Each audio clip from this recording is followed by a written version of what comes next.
حدیث میں ہے کہ ایک مرتبہ نبی کریم صلی اللہ علیہ وآلہ وسلم کی بارگاہ اقدس میں 4 مقرب فرشتے حاضر ہوئے۔ ان میں سے حضرت جبرائیل امین علیہ السلام نے عرض کیا، اللہ کے نبی، آپ کا امتی روزانہ یہ کلام 10 مرتبہ کہے، میں اسے پل صراط سے برق خاطف کی طرح گزار دوں گا۔ پھر حضرت میکائیل علیہ السلام نے عرض کیا، اللہ کے محبوب نبی، آپ کا امتی جو ایسا کرے گا میں اسے حوض کوثر سے سیراب کروں گا۔ پھر حضرت اسرافیل علیہ السلام نے عرض کیا، یا رسول اللہ صلی اللہ علیہ وسلم، میں اللہ تعالیٰ کی بارگاہ اقدس میں سجدہ ریز ہو جاؤں گا اور اس وقت تک اپنا سر نہیں اٹھاؤں گا جب تک اللہ تعالیٰ آپ صلی اللہ علیہ وسلم کے امتی کی بخشش و مغفرت نہیں فرما دے گا۔ پھر حضرت اسرائیل علیہ السلام نے عرض کیا، تمام نبیوں کے امام نبی آپ صلی اللہ علیہ وآلہ وسلم کا امتی یہ عمل کرتا ہے تو میں اس کی روح اس طرح قبض کروں گا جس طرح انبیاء کرام علیہم السلام کی روحیں قبض کرتا ہوں۔ حالانکہ موت کی تکلیف دردناک ہوتی ہے، وہ اس درد سے بری ہوگا۔ وہ کلام مبارکہ یہ ہے، بسم اللہ الرحمن الرحیم، السلام علیکم ورحمۃ اللہ۔ محترم ناظرین، حضرت عبداللہ بن عباس رضی اللہ تعالی عنہم سے مروی ہے کہ حضور اقدس صلی اللہ علیہ وسلم نے ارشاد مبارک فرمایا، اپنے بچوں کو سب سے پہلے لا الہ الا اللہ بولنا سکھاؤ اور انہیں موت کے وقت بھی لا الہ الا اللہ کی تلقین کرو، کیونکہ جس کا پہلا اور آخری کلام لا الہ الا اللہ ہو اور پھر وہ 1000 برس بھی زندگی گزارے تو اس سے ایک گناہ کے بارے میں بھی نہیں پوچھا جائے گا۔ حضرت ابو ہریرہ رضی اللہ تعالی عنہ سے مرفوعاً روایت ہے کہ جب مریض پر مرض شدید ہو جائے تو اس کو کلمہ طیبہ زبردستی نہ پڑھاؤ بلکہ اسے تلقین کرو، یعنی اس کے پاس پڑھتے رہو، کیونکہ کبھی کسی منافق کا خاتمہ کلمہ طیبہ پر نہیں ہوا۔ حضرت عبداللہ بن ابو اولا رضی اللہ تعالی عنہ فرماتے ہیں کہ ایک آدمی بارگاہ رسالت مآب صلی اللہ علیہ وسلم میں حاضر خدمت ہوا اور عرض کی، اللہ کے نبی کریم صلی اللہ علیہ وسلم، ساتھ میں ایک نوجوان کی موت کا وقت قریب ہے، اسے کلمہ پڑھنے کا کہا جاتا ہے لیکن وہ نوجوان کلمہ پڑھ نہیں پا رہا۔ نبی کریم صلی اللہ علیہ وآلہ وسلم نے دریافت فرمایا کہ کیا وہ نوجوان اپنی زندگی میں کلمہ نہیں پڑھتا تھا؟ لوگوں نے عرض کیا، ضرور پڑھتا تھا۔ آپ صلی اللہ علیہ وآلہ وسلم نے ارشاد مبارک فرمایا، تو پھر کس چیز نے اس نوجوان کو وقت مرگ کلمہ پڑھنے سے روک دیا ہے؟ پھر رحمت عالم صلی اللہ علیہ وآلہ وسلم اس نوجوان کے پاس تشریف لے گئے اور ارشاد فرمایا، اے نوجوان، لا الہ الا اللہ کہو۔ اس نوجوان نے عرض کیا، یا رسول اللہ صلی اللہ علیہ وسلم، میں یہ کلمہ نہیں کہہ پا رہا۔ آپ نے ارشاد فرمایا، کیوں؟ اس نوجوان نے عرض کیا، میں وہ بد نصیب بیٹا ہوں جو ماں کا نافرمان ہے۔ آپ صلی اللہ علیہ وسلم نے دریافت فرمایا، اس نوجوان کی ماں زندہ ہے؟ اس نوجوان نے عرض کیا، جی ہاں، میری والدہ محترمہ زندہ ہے۔ چنانچہ اس کی والدہ کو بارگاہ نبوی میں حاضر کیا گیا۔ حضور اقدس صلی اللہ علیہ وآلہ وسلم نے اس کی ماں سے فرمایا، یہ نوجوان تمہارا بیٹا ہے؟ اس کی ماں نے عرض کیا، جی ہاں۔ آپ صلی اللہ علیہ وسلم نے ارشاد فرمایا، اگر ایک زبردست آگ جلائی جائے اور تم سے کہا جائے کہ اگر تم اپنے اس بیٹے سے راضی نہ ہوئی تو اس نوجوان کو آگ میں ڈال دیا جائے گا، تو تم اس وقت کیا کرو گی؟ وہ عورت روتے ہوئے عرض گزار ہوئی، پھر تو میں اپنے بیٹے کو معاف کر دوں گی۔ آپ صلی اللہ علیہ وسلم نے ارشاد فرمایا، پھر تم اللہ تعالیٰ اور ہمیں گواہ بنا کر کہو کہ تم اس سے راضی ہو گئی۔ اس نوجوان کی ماں نے عرض کیا، میں اپنے اس بیٹے سے راضی ہوں۔ پھر حضور اقدس صلی اللہ علیہ وسلم نے اس نوجوان سے فرمایا، اب لا الہ الا اللہ کہو۔ اس نوجوان نے لا الہ الا اللہ محمد الرسول اللہ کہا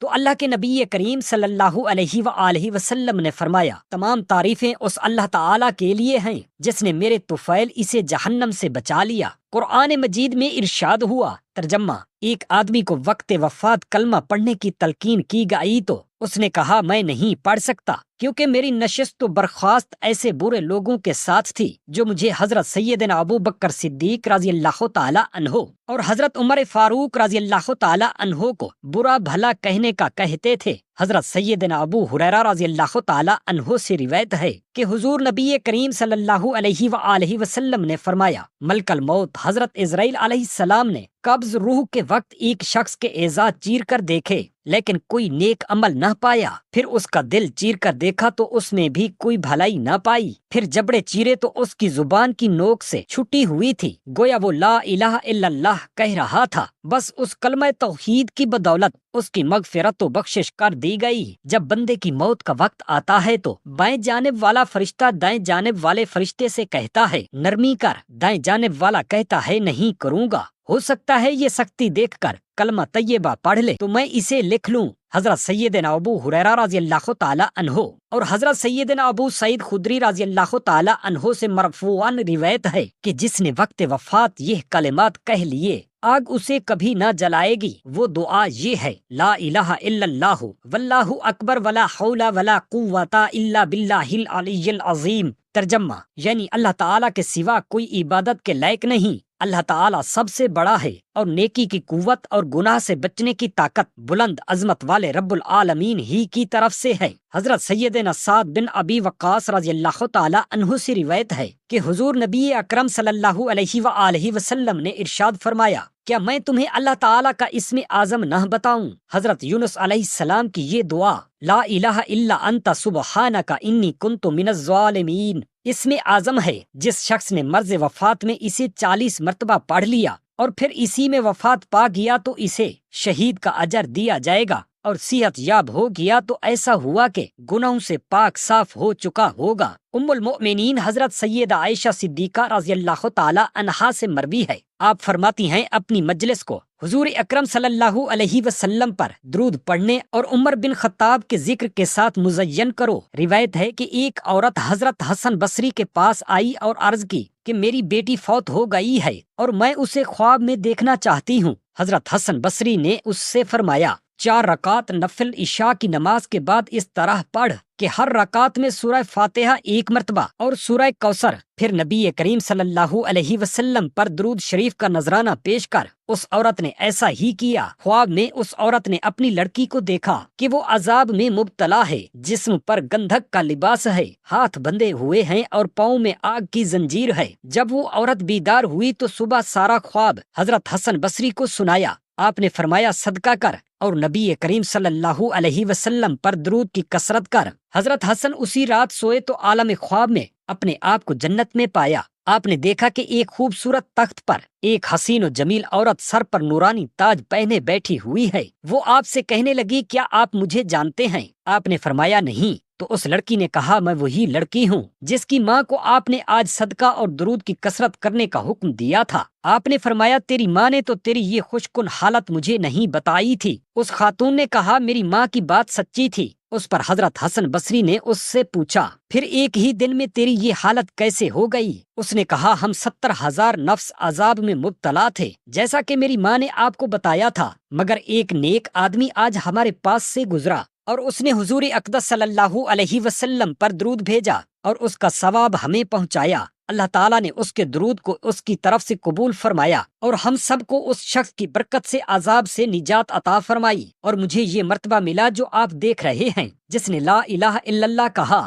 اس کے لیے جنت واجب ہو گئی، اور جس نے سبحان اللہ و بحمدہ کہا اس کے لیے 1,24,000 نیکیاں لکھ دی جائیں گی۔ صحابہ کرام رضی اللہ تعالی عنہم نے عرض کی یا رسول اللہ صلی اللہ علیہ وسلم تب تو ہم میں سے کوئی آدمی ہلاک نہ ہوگا؟ تو آپ نے ارشاد فرمایا کہ کیوں نہیں، تم میں سے کوئی آدمی اپنی اتنی نیکیاں لے کر حاضر ہوگا کہ اگر وہ پہاڑ پر رکھی جائیں تو اس پر بھاری پڑ جائیں گی، پھر جو نعمتیں اسے عطا کی گئیں وہ لائی جائیں گی تو وہ سب نیکیاں چلی جائیں گی، یعنی ان نعمتوں کے بدلے میں پھر اللہ تعالیٰ اس کے بعد اپنی رحمت سے احسان فرمائے گا۔ جو آدمی اس حال میں اللہ تعالیٰ سے ملا کہ وہ اس بات کی گواہی دیتا تھا کہ اللہ تعالیٰ کے سوا کوئی معبود برحق نہیں اور حضرت محمد صلی اللہ علیہ وسلم اللہ تعالیٰ کے رسول ہیں، تو وہ جنت میں داخل ہوگا۔ لا الہ الا اللہ ایسا کلمہ ہے جو اللہ تعالیٰ کے ہاں بہت معزز ہے، اور اس کے لیے اللہ تعالیٰ کے ہاں ایک خاص جگہ تیار کی گئی ہے اور سجائی بھی گئی ہے۔ جس نے سچے دل سے یہ کلمہ کہا وہ جنت میں داخل ہوگا، اور جس نے جھوٹ موٹ کہا تو اس نے اپنا خون اور مال محفوظ کر لیا اور اللہ تعالیٰ سے اس طرح ملے گا کہ اللہ تعالیٰ اس کا محاسبہ فرمائے گا۔ حضور نبی کریم صلی اللہ علیہ وسلم نے فرمایا میں اپنی امت کی سفارش کرتا رہوں گا اور سفارش کرتا رہوں گا کہ میری سفارش قبول کی جاتی رہے گی، حتیٰ کہ میں کہوں گا اے پروردگار جنہوں نے لا الہ الا اللہ کہا ان کے معاملے میں میری سفارش قبول فرما، تو فرمایا جائے گا یہ آپ کے لیے نہیں ہے اور نہ ہی کسی اور کے لیے ہے، یہ تو فقط میرے ذمہ کرم پر ہے۔ تو جس نے بھی لا الہ الا اللہ کہا وہ سب دوزخ سے نکال لیے جائیں گے۔ جو بندہ بھی ایسا فوت ہوگا وہ گواہی دیتا ہو کہ اللہ تعالیٰ کے سوا کوئی معبود نہیں اور میں اللہ تعالیٰ کا رسول ہوں، اور اس بات میں وہ قلبی ایمان رکھتا ہو تو وہ جنت میں داخل ہوگا۔ فرمایا اے بلال رضی اللہ تعالیٰ عنہ، لوگوں میں یہ اعلان کر دو کہ جس نے اپنی موت سے 1 سال پہلے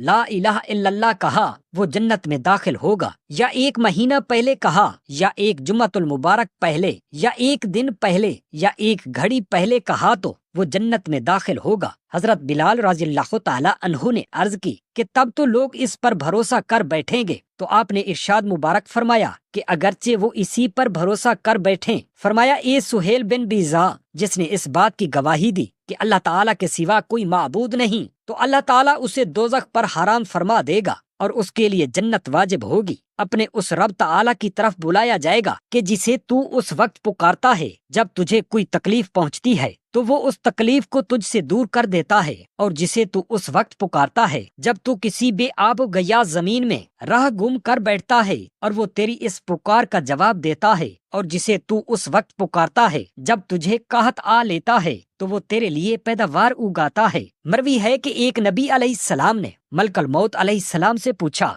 تمہارا کوئی قاصد نہیں ہے جس کو اپنے آنے سے پہلے بھیج دیا کرو تاکہ لوگ موت سے ڈر جائیں؟ ملک الموت حضرت اسرائیل علیہ السلام نے جواب دیا با خدا میرے پاس کثیر قاصد ہیں، مثلا بیماریاں، بالوں کی سفیدی، بڑھاپا، دیکھنے سننے میں فرق آ جانا۔ جب کوئی ان میں سے کسی میں مبتلا ہو کر نصیحت نہیں پکڑتا اور نہ ہی توبہ کرتا ہے تو میں اس کی روح قبض کرتے وقت اسے پکار کر کہتا ہوں کیا میں نے یک کے بعد دیگرے تیرے پاس قاصد اور ڈرانے والے نہیں بھیجے تھے؟ بس اب میں آخری قاصد ہوں، میرے بعد کوئی قاصد نہیں، اور میں آخری ڈرانے والا ہوں، میرے بعد کوئی ڈرانے والا نہیں۔ جب آدمی کسی بیماری میں مبتلا ہوتا ہے تو ملک الموت حضرت اسرائیل علیہ السلام کا قاصد اس کے پاس ہوتا ہے، حتیٰ کہ جب وہ مرض الموت میں مبتلا ہوتا ہے تو ملک الموت حضرت اسرائیل علیہ السلام خود اس کے پاس تشریف لا کر فرماتے ہیں تمہارے پاس پہ در پہ قاصد اور ڈرانے والے آتے رہے لیکن تم نے ان کی کوئی پرواہ نہ کی، اب تمہارے پاس ایسا قاصد آیا ہے جو دنیا سے تمہارا نام و نشان مٹا دے گا۔ حضرت سیدنا جابر بن عبداللہ رضی اللہ تعالی عنہ روایت کرتے ہیں کہ حضور سرور عالم صلی اللہ علیہ وآلہ وسلم نے ارشاد مبارک فرمایا ہے بنی اسرائیل کی باتیں کیا کرو کیونکہ ان کے بہت عجیب و غریب واقعات ہیں۔ پھر خود ہی ہمیں ایک واقعہ بیان فرمانے لگے کہ بنی اسرائیل کی ایک جماعت قبرستان گئی تو مشورہ کیا کیوں نہ ہم 2 رکعت نماز پڑھ کر اللہ تعالیٰ سے دعا کریں کہ وہ ہمارے لیے کسی مردہ کو زندہ کر دے تاکہ ہم اس سے موت کے بارے میں پوچھ سکیں۔ چنانچہ انہوں نے ایسا کیا تو اچانک ان کے سامنے ایک کالے رنگ والا شخص نمودار ہوا جس کی پیشانی پر سجدوں کے نشانات تھے۔ اس نے کہا تم لوگ مجھ سے کیا چاہتے ہو؟ مجھے مرے ہوئے 100 سال ہو چکے ہیں مگر آج بھی موت کی گرمی مجھ سے دور نہیں ہوئی، لہٰذا تم دعا کرو کہ اللہ تعالیٰ مجھے میری پہلی حالت پر لوٹا دے۔ بنی اسرائیل کے 2 شخص اللہ تعالیٰ کی عبادت کرتے رہے یہاں تک کہ تھک گئے اور کہنے لگے ہم قبرستان چلتے ہیں اور وہیں اپنا پڑاؤ کر لیتے ہیں، شاید وہیں موت آ جائے۔ چنانچہ وہ قبرستان کے پاس رہنے لگے اور اللہ تعالیٰ کی عبادت کرنے لگے۔ اچانک ان کے سامنے ایک مردہ ظاہر ہوا اور کہنے لگا مجھے مرے ہوئے 80 سال ہو چکے ہیں مگر اب بھی موت کی تکلیف محسوس کرتا ہوں۔ حضرت سیدنا انس بن مالک رضی اللہ تعالی عنہ بیان کرتے ہیں کہ نبی پاک صلی اللہ علیہ وسلم کا فرمان مبارک ہے جو بندہ اللہ کی عبادت بجا لانے کا ذمہ لے لیتا ہے اللہ تعالیٰ زمین اور آسمانوں میں اس کا رزق اپنے ذمہ کرم پر لے لیتا ہے، پھر اس کا رزق لوگوں کے ہاتھوں میں دیتا ہے، وہ اسے تیار کر کے اس تک پہنچا دیتے ہیں۔ اگر وہ بندہ اسے قبول کر لیتا ہے تو اللہ تعالیٰ اس پر شکر واجب کر دیتا ہے، اور اگر وہ اسے قبول نہیں کرتا تو رب تعالیٰ وہ رزق ان محتاج بندوں کو دے دیتا ہے جو اس کا رزق لے کر اس کا شکر بجا لاتے ہیں۔ حضرت سیدنا کعب الاحبار رضی اللہ تعالی عنہ نے فرمایا مردہ جب تک قبر میں رہتا ہے موت کی تکلیف اس سے جدا نہیں ہوتی، یہ مومن کو پیش آنے والی سب سے سخت اور کافر کو پہنچنے والی سب سے آسان تکلیف ہے۔ ایک مرتبہ نبی پاک صاحب الاولاق حضرت محمد مصطفیٰ صلی اللہ علیہ وآلہ وسلم کی بارگاہ اقدس میں 4 مقرب فرشتے حاضر ہوئے۔ ان میں سے حضرت جبرائیل امین علیہ السلام نے عرض کیا یا رسول اللہ صلی اللہ علیہ وآلہ وسلم آپ کا جو امتی آپ پر روزانہ 10 مرتبہ درود پاک پڑھنے والا ہوگا میں اسے پل صراط سے برق خاطف کی طرح گزار دوں گا۔ پھر حضرت میکائیل علیہ السلام نے عرض کیا یا رسول اللہ صلی اللہ علیہ وسلم، جو ایسا کرے گا یعنی روزانہ 10 مرتبہ درود شریف پڑھے گا میں اسے حوض کوثر سے سیراب کروں گا۔ پھر حضرت اسرافیل علیہ السلام نے عرض کیا یا رسول اللہ صلی اللہ علیہ وسلم، میں اللہ تعالیٰ کی بارگاہ اقدس میں سجدہ ریز ہو جاؤں گا اور اس وقت تک اپنا سر نہیں اٹھاؤں گا جب تک اللہ تعالیٰ اس کی مغفرت نہیں فرما دے گا۔ پھر حضرت اسرائیل علیہ السلام نے عرض کیا یا رسول اللہ صلی اللہ علیہ وآلہ وسلم، جو آپ پر 10 مرتبہ درود شریف پڑھے گا میں اس کی روح اس طرح قبض کروں گا جس طرح انبیاء کرام علیہ السلام کی روحیں قبض کرتا ہوں،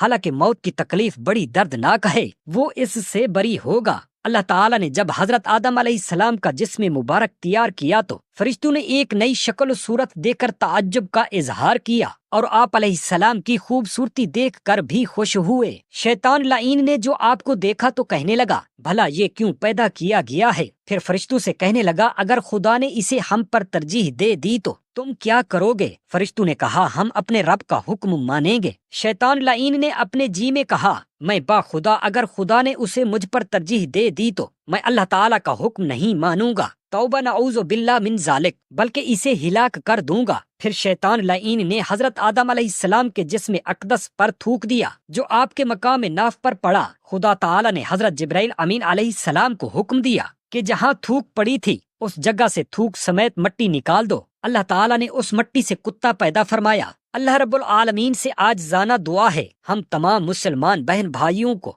اور ہمارے بچوں کو تمام زندگی درود شریف پڑھنے کی سعادت نصیب ہوتی رہے، آمین یا رب العالمین۔ جزاک اللہ خیرن کثیرا۔